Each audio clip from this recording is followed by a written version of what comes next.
Reverend Reagan, and I am out here running, doing a little ultra training on a beautiful first 55-degree day in a really long time here in Kansas City area. I'm outside of Gardner, Kansas, where we live, which is where I like to run out on the roads, and you get to see fun things like oil derricks or whatever those things are, those pumps that are going up and down and squealing all the time. And I was out here thinking I would talk a little bit about ultra running, and I've been running ultra marathons for the last 6 years, I think. And the real question was, as I'm out here right now in my Vibram FiveFinger V runs, the question is, can you run ultra marathons in 5 fingers in minimal shoes? And I'm here to tell you, absolutely you can. As my feet are getting wet, walking through this wet grass.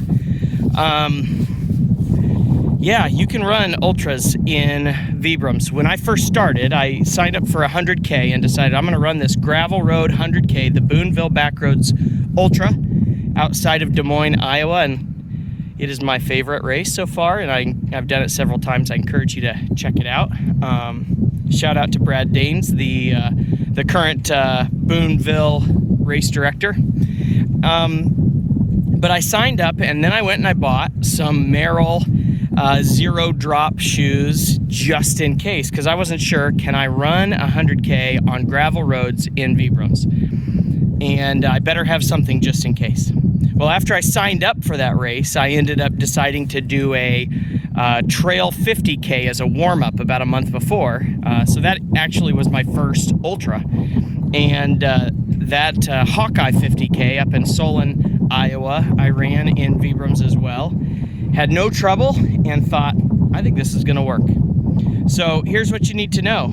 Vibrams are a great shoe for ultra marathons. In fact, in that first ultra, that first 100K, as I was coming up to the 50-mile aid station, actually it was 53 miles, I believe, and I passed a guy wearing Hoka, Hoka, however you say it, the big fat shoes with the huge soles. And as I came by him with my friend and pacer, I said, "Hey man, how's it going?" And he said, "My feet are shredded." And I looked down at my minimal toe shoes running on gravel and thought, I feel pretty good. And the truth is, at the end of each race, I've usually kept the same pair.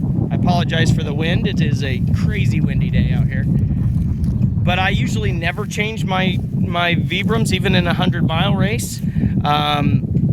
And with some Injinji socks and a good amount of preparation and preparing your feet for that kind of running, whether it's trails or limestone paths or gravel roads, you know what? I would put my feet up against anybody else's at those races when it's all said and done. I may have a blister or two. I keep all my toenails, and I'm usually doing pretty well afterwards. Now, let's be honest, my feet flippin' hurt by the end. But it's 100 miles, it's 62 miles, whatever it is, your feet are gonna hurt by the end. And I'd still put mine up against anybody else's.